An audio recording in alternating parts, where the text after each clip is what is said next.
ہمارا رسول اپنے اقوال سے ہمارے اندر زندگی کی نئی روح پھونک رہا ہے۔ مسند احمد، ترمذی، سنن دارمی کے حوالے سے مشکات میں روایت ہے،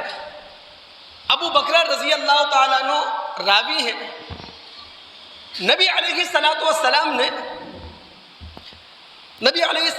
سے ایک شخص نے پوچھا، اللہ کے رسول یہ بتائیے ای الناس خیر،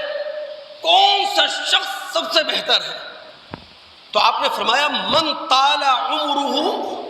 جس کو لمبی عمر مل جائے، جس کو لمبی مدت مل جائے، جس کو زیادہ وقت مل جائے، اور پھر وحسن عملہ، لمبی عمر پانے کے بعد، زیادہ وقت پا لینے کے بعد، زیادہ مہلت پا لینے کے بعد وہ اپنے ٹائم کو اس طور پر مینیج کرے کہ اس کے اعمال اچھے ہوں، وہ اپنے وقت کو مینیج کرے، وہ اپنے وقت کی منصوبہ بندی کرے، اپنے وقت کا کچھ حصہ اپنے خالق کے لیے، اپنے وقت کا کچھ حصہ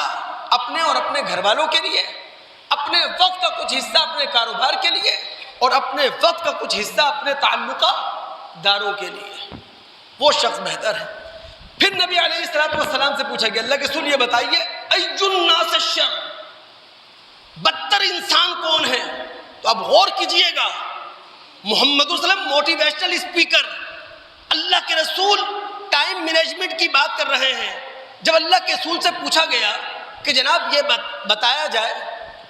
بدتر انسان کون ہے، تو نبی علیہ السلام نے فرمایا من طال عمرہ، جس کی عمر زیادہ ہو، جس کو ٹائم زیادہ ملے، جس کو وقت زیادہ ملے، لیکن وساء عملہ، وہ اپنے ٹائم کو بہتر مینیج نہ کرے، وہ اپنے ٹائم کی بہتر منصوبہ بندی نہ کرے، اپنی ذات میں کھویا رہے، اپنے کاروبار میں کھویا رہے، اسے نہ اپنے برادری کی فکر ہو، نہ اسے اپنی قوم کی فکر ہو،